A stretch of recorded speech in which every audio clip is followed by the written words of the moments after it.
अस्सलाम वालेकुम दोस्तों, मेरा नाम है मोहम्मद इसरार और उम्मीद करता हूँ कि आप सब खैरियत से होंगे और ठीक ठाक होंगे। और आज की वीडियो में आप दोस्तों को सिखाने वाला हूँ थर्मल ओवरलोड रिले के बारे में कि ओवरलोड रिले वर्किंग कैसे करता है और इसके कनेक्शन कैसे होते हैं और इसको क्यों यूज़ किया जाता है।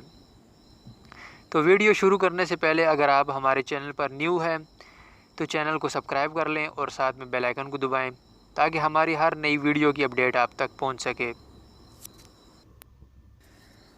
थर्मल ओवरलोड रिले या EOCR रिले, इसको हम इसलिए यूज़ करें कि हम अगर किसी मोटर को प्रोटेक्शन दें, ओवरलोड करंट से बचाएं, तो हम उसके लिए ओवरलोड रिले का इस्तेमाल करते हैं। मिसाल के तौर पर अगर कोई करंट की रेटिंग है, मोटर की करंट की रेटिंग है 5 एम्पेयर, अगर वो 10 एम्पेयर लेगी तो वो इसको ऑटोमेटिक ट्रिप करा देगी। इसलिए हम ओवरलोड रिले का इस्तेमाल करते हैं। तो इसके अगर फंक्शन के बारे में बात की जाए तो सबसे पहले तो इसमें 3 सेलेक्टर लगे हुए हैं, ये सामने आपके। पहला सेलेक्टर जो लगा हुआ है वो डिले टाइमिंग के लिए। जब हम मोटर को ऑन करेंगे तो उसमें जो डिले टाइमिंग है वो सिलेक्ट करते हैं। तो यहाँ पर मैक्सिमम जो सा दिया हुआ है 25 सेकंड दिया हुआ है, आप सिलेक्ट कर सकते हैं जितना आप मर्ज़ी है। और इसके साथ साथ जो दूसरा सेलेक्टर लगा हुआ है वो ओवरलोड करंट के बारे में है कि हमारी जो मोटर की रेटिंग है, यहाँ पर तो सेलेक्टर में जो रिले में है वो 6 एम्पेयर मैक्सिमम है। 6 एम्पेयर से ऊपर होगा हमारा करंट तो ये ट्रिप कर जाएगा। और तीसरे नंबर पर जो हमारे पास सिलेक्टर लगा हुआ है वो ओवरलोड करंट की टाइमिंग के बारे में है कि जब हमारी मोटर ओवरलोड हो जाएगी तो उसका जो हम टाइम सेलेक्ट करेंगे कि कितने टाइम में ये ट्रिप कर जाए। तो यहाँ पर जो मैक्सिमम टाइम दिया हुआ है 10 सेकंड दिया हुआ है। नीचे 2 और बटन दिए हुआ है जो टेस्ट और रीसेट के बारे में है, वो मैं आपको बाद में समझाता हूँ। साथ में आपको ये 2 सीटियाँ नज़र आ रही हैं। ये 2 सीटियाँ इसलिए हैं कि हमारी जो मोटर के साथ 3 फेज़ कनेक्ट होगा उसमें से 2 फेज़ इधर से होकर जाएगा, 2 तारें इसमें से होकर जाएंगी और ये जो रिले है उन 2 तारों में से जो करंट बह रहा है उसको सेंस करेगा इसके ज़रिए। और इसके ये 5 कनेक्शन पॉइंट है जिसमें से A1 है और A2 है। ये A1 और A2 हमारा न्यूट्रल फेज़ इधर प्रोवाइड किया जाएगा जिससे ऑपरेट हो जाएगी ये रिले 220 वोल्टेज। और A2 से हम लूप देंगे 95 में। 95 वाला पॉइंट हमारा 96 के साथ नॉर्मली क्लोज़ है और 98 के साथ हमारा नॉर्मली ओपन है। यानी हमारा 95 पर जो सी सप्लाई आई हुई है वो 96 पर नॉर्मली क्लोज़ होगी और 98 पर नॉर्मली ओपन होगी जब ये रिले ऑफ पोजीशन में होगी। जब ऑन हो जाएगी तो उल्टा हिसाब हो जाएगा, हमारा 96 पर ओपन हो जाएगा और 98 पर क्लोज़ हो जाएगा। यानी 98 से हम कंट्रोल करेंगे किसी भी चीज़ को। जब ये ट्रिप कर जाएगा 98 से सप्लाई गुजरना बंद हो जाएगी। अगर इसकी वायरिंग डायग्राम के बारे में बात की जाए तो ओवरलोड रिले की वायरिंग डायग्राम ये कुछ इस तरह सी है कि L1, L2, L3 ये हमारे 3 फेज़ हैं। यहाँ पर इन्होंने ट्रांसफार्मर लगाया हुआ है, 2 फेज़ हमने दे दिए ट्रांसफार्मर को 440 वोल्टेज और ट्रांसफार्मर ने उसको कन्वर्ट कर दिया है 220 वोल्टेज में। 220 वोल्टेज हमारे रिले को प्रोवाइड होगी तब हमारी रिले ऑन हो जाएगी। तो इधर से हमने ट्रांसफार्मर की न्यूट्रल हमने रिले को डायरेक्ट दे दी है और जो हमारी फेज़ वायर है वो हमारा ऑफ पुश बटन से होते हुए रिले में आ गया है।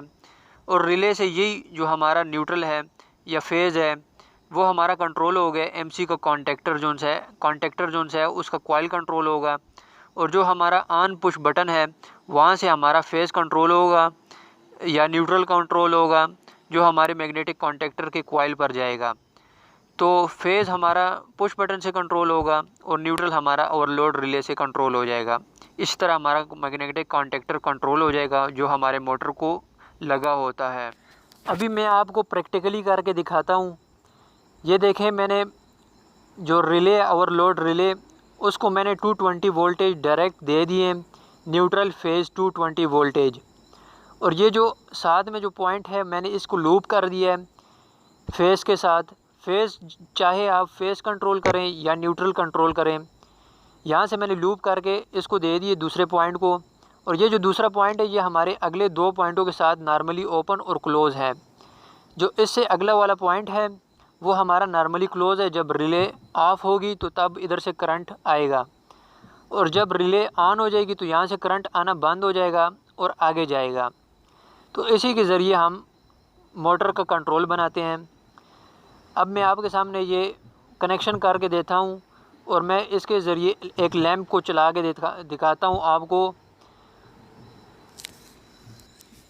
लैंप मैं आपको सिर्फ समझाने के लिए कनेक्ट कर रहा हूँ, वैसे तो आप इससे मैग्नेटिक कॉन्टेक्टर एमसी को कंट्रोल करेंगे। जो इसकी आउटपुट वायर है वो उसको मैग्नेटिक कॉन्टेक्टर के कॉइल पर देनी है। वैसे अभी तो मैं आपको समझाने के लिए ये लैंप के साथ कंट्रोल करूँगा। इसको लैंप को मैं दूंगा आउटपुट आपको समझाने के लिए ये कैसे वर्क करता है।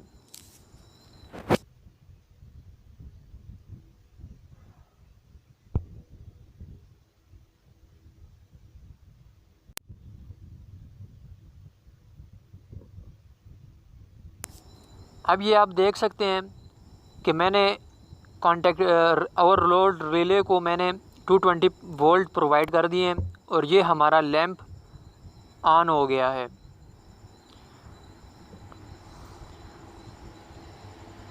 अब मैं टेस्ट वाले बटन को दबाता हूँ, तो टेस्ट वाले बटन को दबाने से ये ट्रिप कर जाएगा हमारा जोन सा भी आगे मोटर लगा हुआ है, या अभी तो मैंने लैंप लगाया है तो लैंप ट्रिप कर गया है, आगे सप्लाई जाना बंद हो गई है।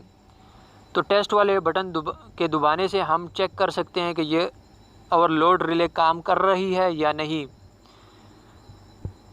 तो इसके ये सिंपल फंक्शन है, और ये वायरिंग आपके सामने है और वर्किंग भी आपके सामने है।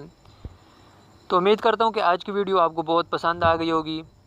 इसी तरह की वीडियोस देखने के लिए हमारे चैनल को सब्सक्राइब कर लें और साथ में बेल आइकन को दबाएं, ताकि हमारी लेटेस्ट वीडियोस की अपडेट आप तक पहुँच सके। तो नेक्स्ट वीडियो में नए टॉपिक के साथ मुलाकात होगी। तब तक के लिए खुदा हाफिज़।